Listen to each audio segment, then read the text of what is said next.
Hi Flosstube, it's Lori of Mischievous Stitches. It is Sunday, August the 6th, and I thought I'd invite you over this morning and so you could assist me with antiquing my Windowsill of Heaven piece. I have purchased a bottle of antiquing spray. It is for quilting, but I thought that I would use it with my Windowsill of Heaven piece. As I told you all before, that piece was stained by some of the children that frequent this house. So I wanted to give it a more even splotchiness to it, if you can even out splotchiness. So bear with me, I'm going to turn the camera around and we can walk through it together. Hold on just a second. Okay, are we ready? I'm going to show you this is the die that I'm going to be using. And it's not necessarily a dye, it's an antiquing spray. And it is for quilting. And I learned about this last November from my friend Mona. She does a lot of finishing and does a lot of smalls that she will also sell. And she uses this to antique her, or make them prim, her stitched pieces, as well as the backing fabric. So this is, because it is quilting spray, just know that it also antiques your quilt fabric or your fabrics as well as your stitching. So I'm going to use these pieces of paper napkin first. So I'm going to give it a short spray.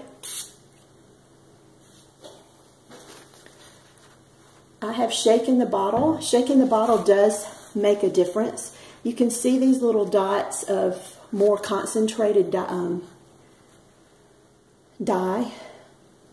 And then, of course, this is just the clean white side. I'm going to shake it up. I have found that there are, of course, are less splotchiness when I shake it. So it depends on what you're wanting. If you're wanting the splotches, don't shake it. If you want it more even, it also makes a difference the distance away that you hold the fabric, the spray from the fabric. So this is another clean piece. I'm going to do a long burst. Long burst, or of course, because of course it's spraying more liquid, it is a little darker. So I'm going to flip those over. Let me fold it over. And I'm going to do it from a distance away.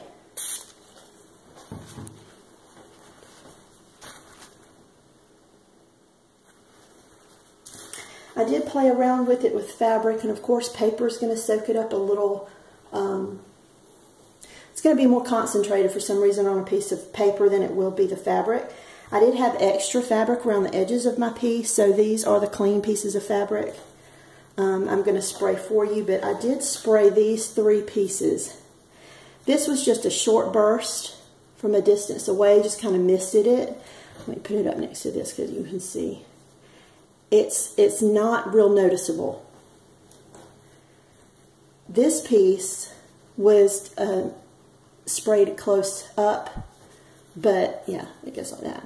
Was sprayed close up, unshaken. So you see it's way more splotchy than the first piece. And this piece was a shaken up long burst where I depressed the nozzle and held, till it got to the bottom. And of course you can see it's more concentrated. So all of those are just one spray. So I'm going to do this where you can see it with me on these extra pieces of fabric. So I'm just going to hold it away. I'm probably about a foot away. You see the dye on my finger? But you see how it's...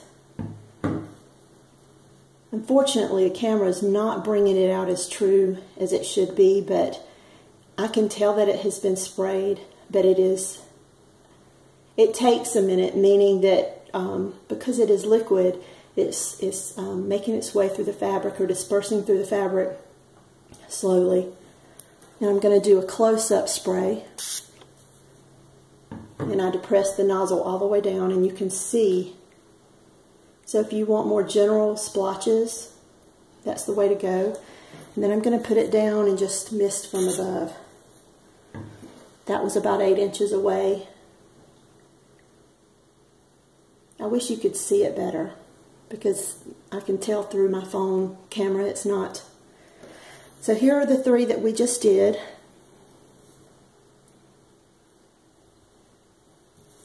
And what we're going to do now is take just a minute. I'm going to wipe this. I put wax paper down. This is on my dining room table. I don't think that it would hurt it, but see, you don't think anything's coming off, but it is. I mean, coming out, but it is. It's misting. Okay. So here's going to be the oh wow moment. All right, let me see if I can get a little closer.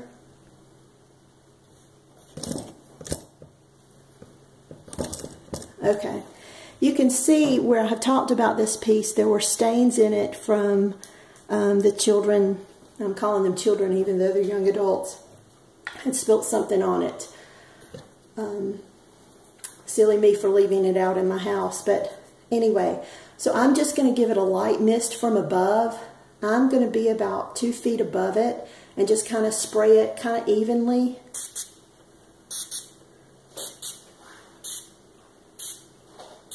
So that's about 5, let's say 6 sprays.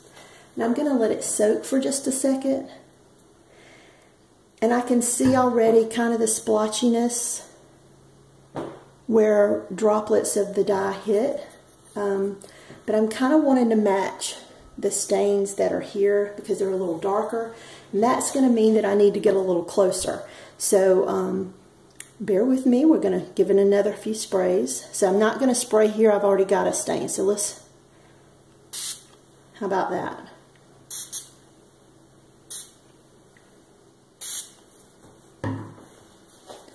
And let that sink in some.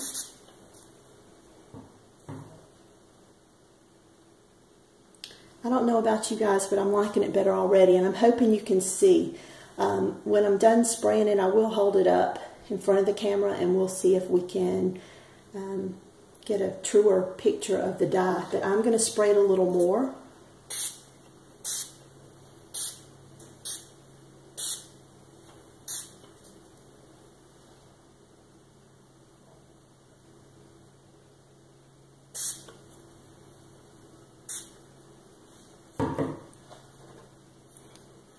I'm going to hold it up to you and see.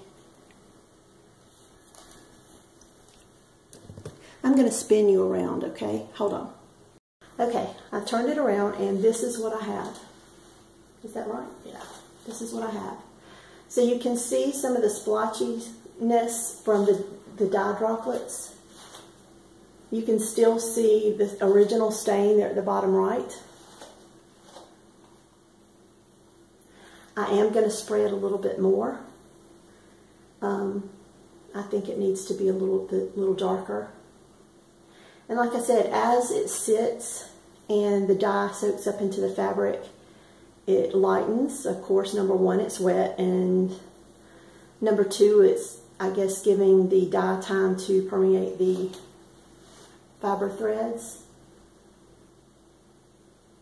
So let's do it again. Hold on. Okay, let's give it a few more sprays, and I'm going to be even more generous this time.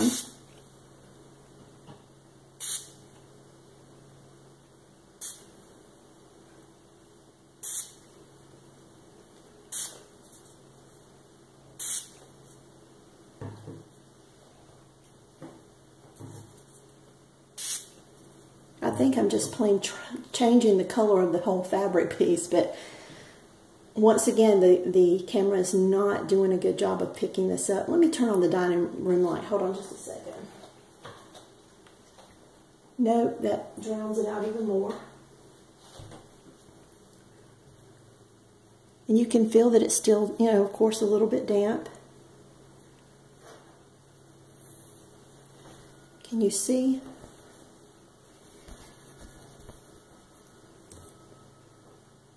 Actually, it's not showing up at all, so I'm going to give it a couple more mists.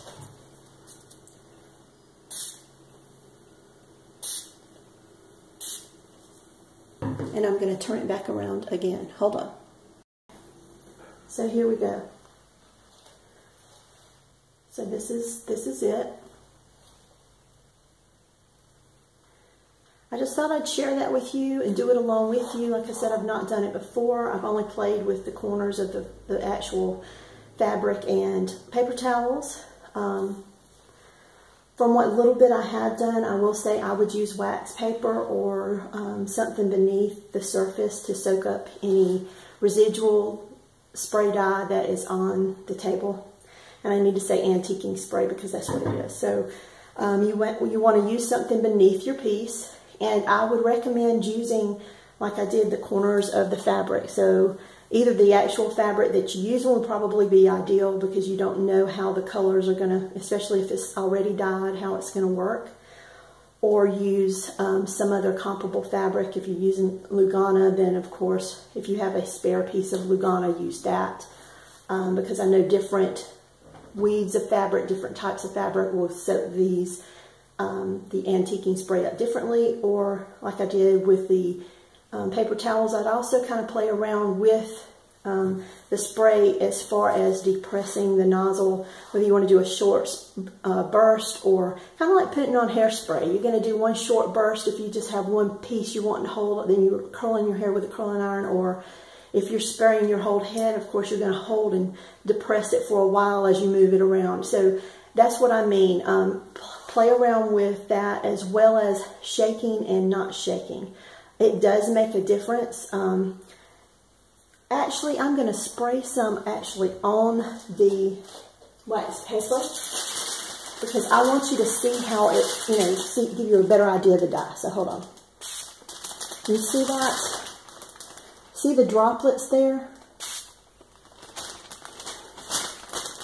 Let's see if it helps if I put this paper towel behind it. I've got terrible lighting today, again. But just to give you an idea, play around with it, have fun. This came from Primitive Gatherings, which is in Wisconsin. I ordered it online. There are other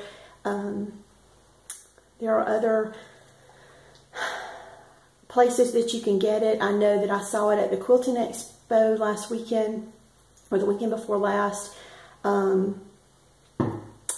Aunt Jew's is the name of one of the shops that had it. I believe they're out of North Carolina. I may be incorrect about that. There is also Shakerwood Woolens, which is here in Rock Hill, South Carolina. I believe she carries it as well, and she is on Instagram, and I know that she has a website, so if you want to check both of them out. And if you like what you saw, give it a try. I'm going to play around with it a little more after this video. I think I want to darken it up even more, and I will be sure to post a picture of it on Instagram later this evening. Until my next video, everyone have a great weekend, and hugs and stitches. I'll see you later. Bye.